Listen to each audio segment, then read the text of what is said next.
average infantryman would know how to use it because he loaded from the front. You're going to reach in the cartridge box. You're going to pull the cartridge out. Yeah, one of those paper cartridges. You're going to tear it open with your teeth.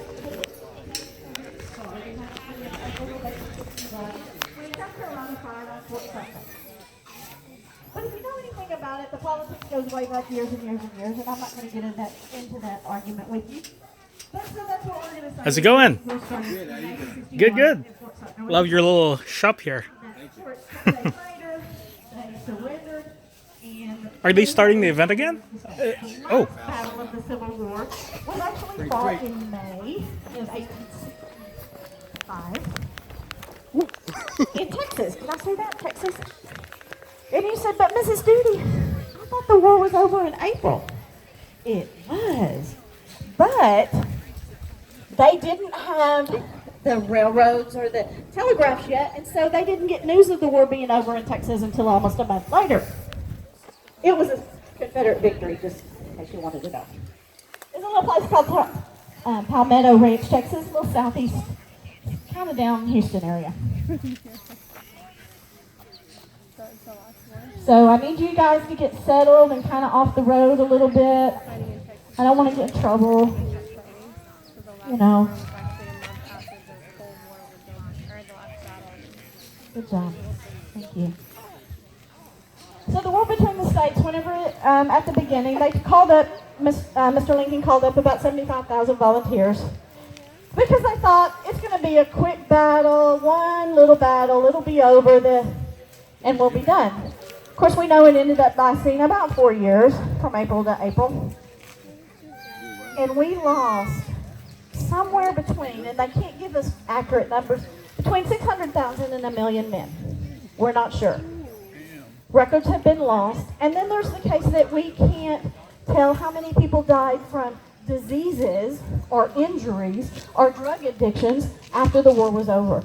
So they're not really sure on how many people died. But let me see if I can get you to wrap your head around this.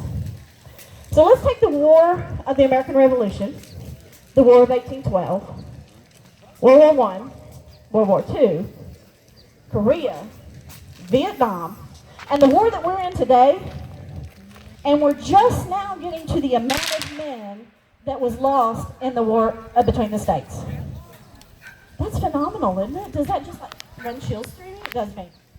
And then there was the livestock that we lost. Over 1 million in livestock, horses and cows and that effect. And it raged ravage on just where they were fought. There were forests that were completely wiped out. Trees, land, there was big craters in the land. The birds were gone, the insects were gone. Disease was rampant. Speaking of which,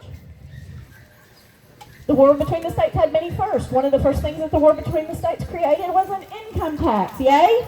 No. Yeah, me neither. The use of repeating rifles.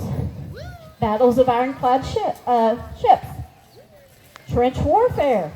You didn't know that, did you? So whenever they started the war between the states, the South, of course, was mostly agriculture.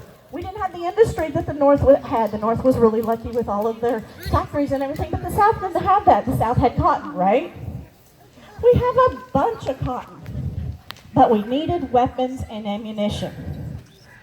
So this is what we did. We talked to the Queen of England and said, look, we could really use your help. We'll sell you our cotton if you'll sell us some ammunition and artillery pieces. And she said, well, I'll send an observer there, and we'll see what's going on in the United States. And this is Colonel Fremantle, our observer. And he's here today to tell you a little bit about what England had to do with the war between the states here.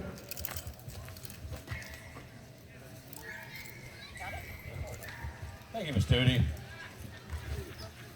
You said about the cotton. What you forgot to say is that you, in the South, didn't want to ship the cotton. Jefferson Davis placed an embargo on cotton and tried to blackmail might be a better word, England into recognizing the South by withholding cotton. Of course, in 1859 and 1860, the South had a bumper crop of cotton. We had 18 months supply of cotton in our Lancashire mills. We didn't know what to do with the cotton. We had cotton coming out of our ears. We didn't want any more cotton. So I'm sorry, the King Cotton campaign failed miserably. But yes, we did ship weapons to the South because, as Miss Doody said, on April the 12th, 1861, they fired on Fort Sumter. That was the Confederates that did that. And at that time, they were able to fire on Fort Sumter. But they had at the most 160,000 very, very old, antiquated things called weapons. That was it. The only chance of making more weapons was a small Tredegar iron foundry in Richmond, and that was the limit. During the American Civil War, they shipped 400,000 weapons, rifles from England. That was a third of the requirement. But of course, rifles aren't much very good without gunpowder, so we shipped 2/3 of the supply. Gunpowder came in the form of saltpeter, 2,250,000 pounds of saltpeter we shipped from England. And of course, you still need lead to come out of the gun, you still need to kill people. You can't bat them over the head with a rifle, you need to have gunpowder, you need to have bullets. So we shipped 3 million pounds of lead. A third of the supply came from England. So England was very, very important in supplying the South with weapons and uniforms, food, many, many things to prosecute the war.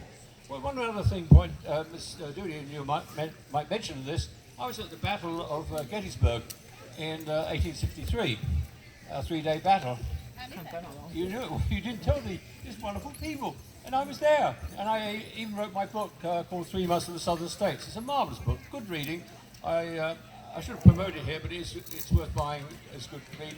But one thing that really struck me in the studio was that on the 3rd day, you essentially had a Napoleonic charge.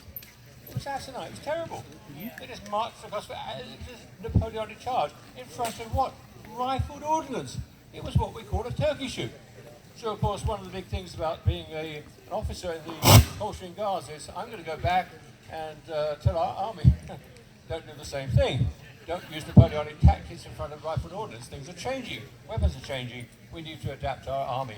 So it's a great opportunity to be here today and enjoy the battle. I'll pass you back to that wonderful Southern Belle, Miss Doody. Thank you, Miss Doody. Thank you, Colonel Fremantle. He mentioned the rifled ordnance. Does anybody know what that is? Let me explain it to you. A lot of the weapons that began the war with were smooth bore weapons. Let me tell you, what happens is the inside of the barrel is completely smooth. So as the projectile comes out of the barrel, it may rattle around a little bit, and it may go straight, and it may not. Later on in the war, then we had rifled ordnance, which means that there were grooves cut on the inside of the barrel, and it makes the projectile come out in a spinning motion. Gives you more accuracy and quite a bit more distance. So that was the difference in that. We talked about then the progression of the weapons. In the beginning, of course, it was the single-shot muskets, and later on, the Union guys even actually got repeating rifles, so that was a definite benefit for them during the war. We talked about some of the first. One of the first things is that the doctors were using quinine in order to treat typhoid fever.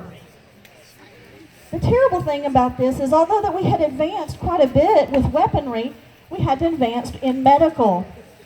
So 3 of every 5 soldiers actually died from disease as opposed to a wound of some sort from being shot.